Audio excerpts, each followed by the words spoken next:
고린도전서 7장 25절에서 40절까지 말씀 보겠습니다. 고린도전서 7장 25절에서 40절까지입니다.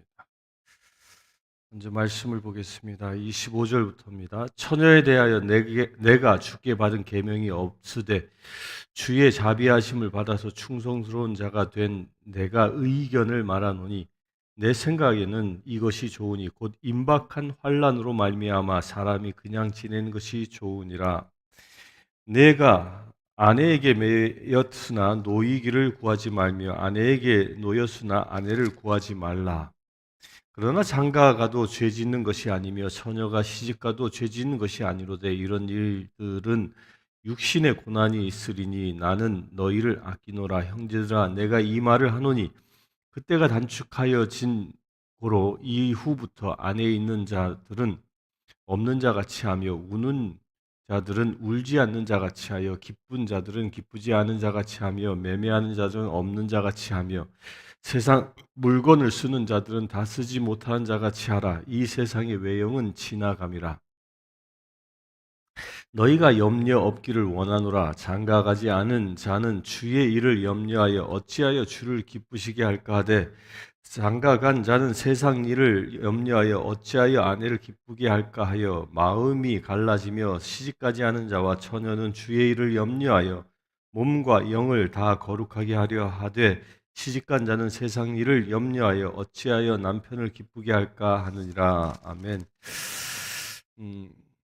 결혼을 해야 하느냐 말아야 하느냐라는 질문이 당시에 고린도 교회에 주어졌습니다.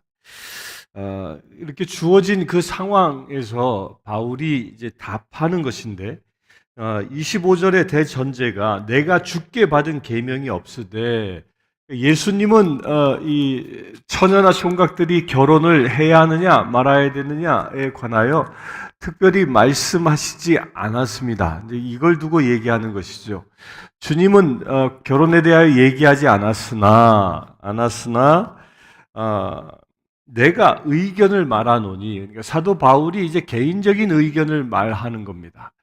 오늘 말씀의 그 25절부터 40절까지 쭉 이어지는 말씀들은 처녀 총각이 결혼해야 하느냐 말아야 하느냐, 또 결혼을 한다면 어떤 이유냐, 그 결혼하지 않았을 땐 어떤 유익함이 있느냐, 이것을 쭉 얘기하고 있는 것인데 여기에 대전제가 있습니다. 그 전제가 뭐냐면 2절에 곧 임박한 환난으로 말미암아라고 되어져 있는 대전제입니다. 곧 임박한 환난, 이게 뭘까? 이게 예언과 같은 것인데요. 이 임박한 환난은 이제 아주 짧게 보면 이 네로 황제에 의하여 로마가 불타게 되고, 그로 인해서 네로 황제가 이 불을 지른 방화범은 그리스도인이다라고 해서 그 모든 죄를 그리스도인들에게 전가시켜버리고 대박해가 시작되어집니다. 아마도 이것을 염두에 두고 예언처럼 얘기하고 있는 게 아닌가 싶은 내용인 것이죠.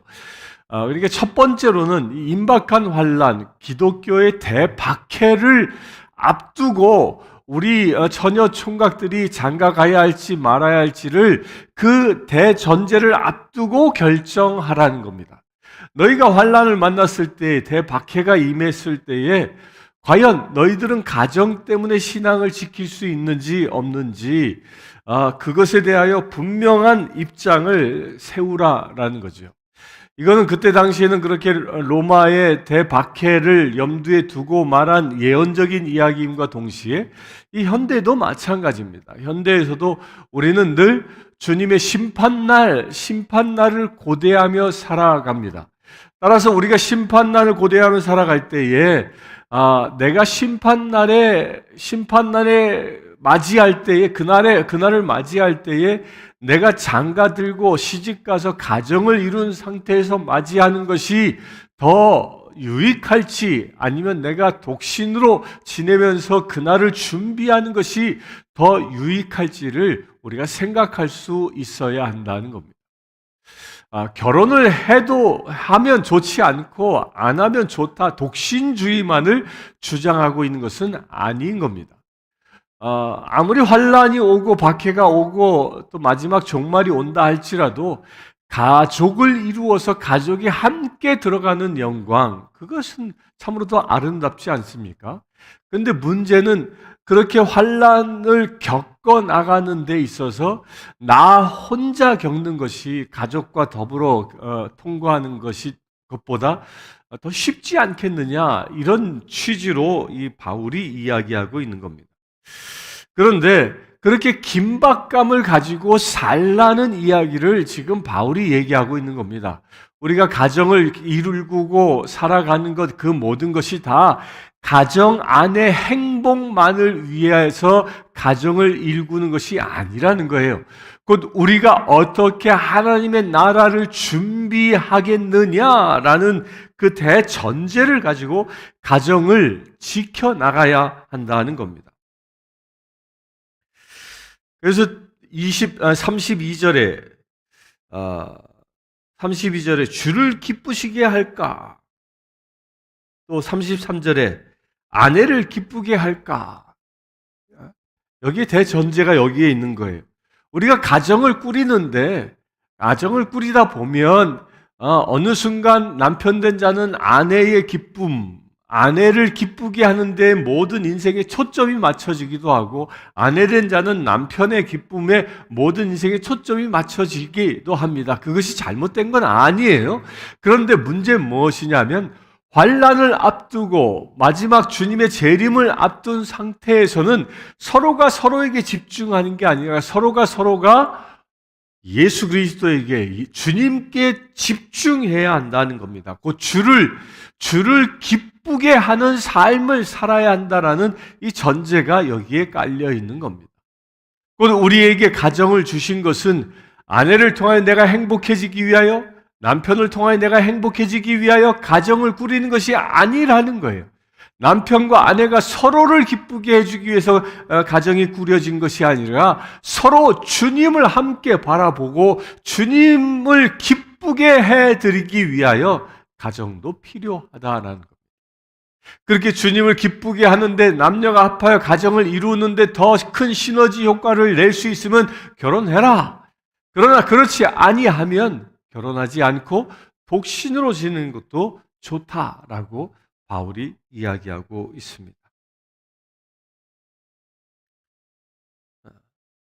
세상 일을 염려하여 어찌하여 남편을 기쁘게 할까? 그러니까 가정을 꾸리게 되면 세상에 여러 가지 염려들이 일어납니다. 자녀들이 생기면 어떻게 교육할까? 그들을 어떻게 양육해낼까?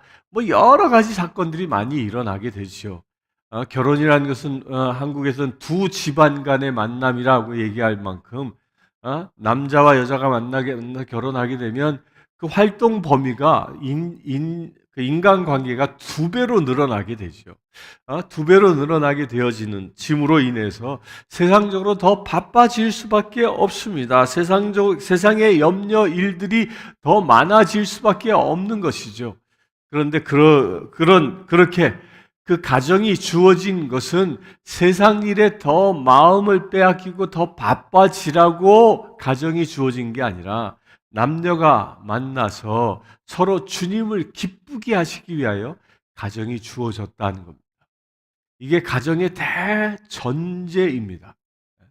우리 가족의 행복을 위하여, 물론 그거 중요합니다. 그런데 우리 가족이 어떻게 행복해질 수 있느냐, 남편과 아내가 서로 충족하게 해줌으로 인하여 행복해질 수 있느냐, 그렇지 않다는 거예요.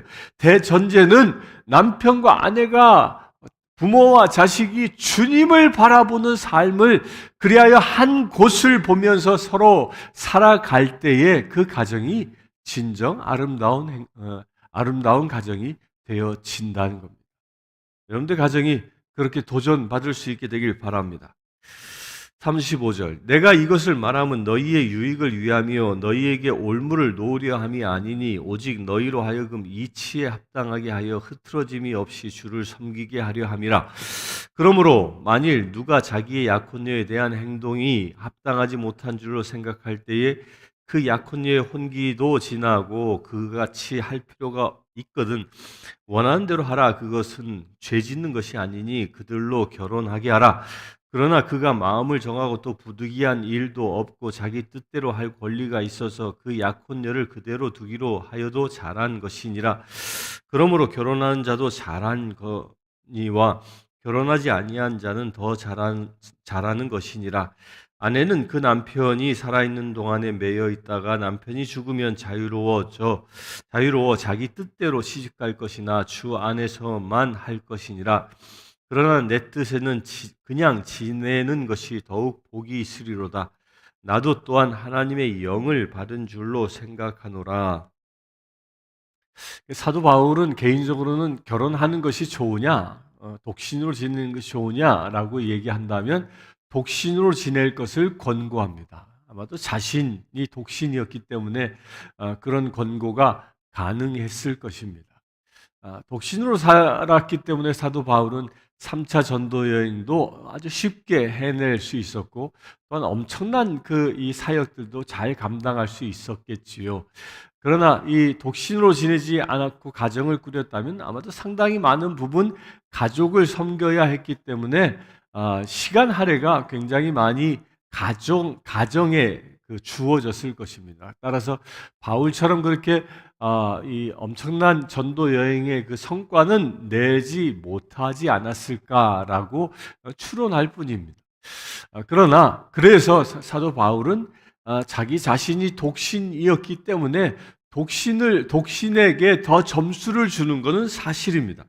그런데 가정을 꾸리던 그렇지 않던 결혼하던 결혼하지 않던 다 잘한 것이다라고 대전제를 주는데요. 그 대전제는 어디에 있는 것입니까? 다시 얘기하지만 주를 섬기게 35절에 주를 섬기기 위해서라는 겁니다. 가정이 꾸려지는 대전제, 또 독신으로 살아가는 대전제, 이 모든 것들은 다 주를 섬기기 위해서라는 겁니다. 이거는 우리 인간의 인생의 가장 기본을 두고 얘기하는 겁니다. 우리 인간 사회에서 가장 기본이 가정이죠. 또 독신으로 살아간다면 나 개인의 삶입니다. 그런데 그 가정과 개인의 삶이 누구를 위해서 살아야 한다? 주님을 섬기는 삶이 이루어져야 한다는 겁니다. 이것은 가정에서 남편과 아내가 주를 섬기듯이, 아내가 남편이 주를 섬기듯이, 부모가 자녀를 주를 섬기듯이, 자녀가 부모를 주를 섬기듯이, 그리하여 우리가 주님을 섬기는 그런 모범된 가정이 되어질 때에 우리의 이 한 가정이 우리가 살아가고 있는 이 사회가 주님을 섬기는 사회로 변화시키는 그런 에너지원이 된다는 겁니다. 우리 사랑하는 성도님들, 여러분들 다 가정이 있습니다. 여러분들 가정에 가장 최고의 지상 목표가 무엇입니까? 여러분들 가정에 가훈이 있을 겁니다. 여러분들 가훈의 가장 중요한 가훈이 무엇입니까? 성경이 말하는, 특별히 사도 바울이 말하고 있는 가정의 가장 중요한 가훈은 주를 기쁘게, 주님을 섬기게 하기 위함이라는. 여러분들의 가정이 오늘 하루 묵상 가운데에 우리가 어떻게 하면 주님을 올바로 섬기고 주님을 기쁘게 하는 가정, 그런 우리의 삶이 되어질 수 있는가를 묵상하시면서, 또한 여러분들에게 주어지는 지혜가 있으면 그것을 행동으로 옮기면서 행하면서 지내는 거룩한 날 되기를 축원합니다. 잠시 기도하겠습니다. 주 아버지 하나님, 주님의 나라가 곧 임할 것을 우리가 믿음으로 믿고 살아가기를 원합니다. 그렇게 긴박함을 가지고 긴장하며 주님의 나를 사모하며 살아가기를 원합니다. 그렇게 주님의 나를 사모하며 살아가는 것은 다른 곳에 있는 것이 아니라 우리의 가장 기본적인 삶의 자리에 있음을 깨닫게 하셨습니다. 내가 개인적으로 독신으로 살든 결혼하여 살든 오직 주님을 기쁘게, 주님을 섬기게며 살아가는 것이 우리의 인생의 목적임을 깨닫게 하셨습니다. 아버지 하나님, 그와 같은 삶이 우리의 삶 속에서 이루어지길 원합니다. 오직 우리의 삶의 목적이 예수 그리스도를 기쁘게 하고 주님을 바로 섬길 수 있는 것이 우리의 삶의 목적임을 깨닫길 원합니다. 오늘 하루의 삶을 통하여 오직 주님 앞에 영광과 찬양을 돌리는 거룩한 삶이 되게 하여 주시옵소서. 우리 주 예수 그리스도의 이름으로 기도드리옵나이다. 아멘. 지금 우리 주 예수 그리스도의 은혜와 하나님의 크신 사랑과 성령님의 감화감동 교통 치유하심이 이 시간 예배하는 주의 사랑하는 모든 자녀들과 그 가정 위에 지금부터 영원토록 함께 하실지어다.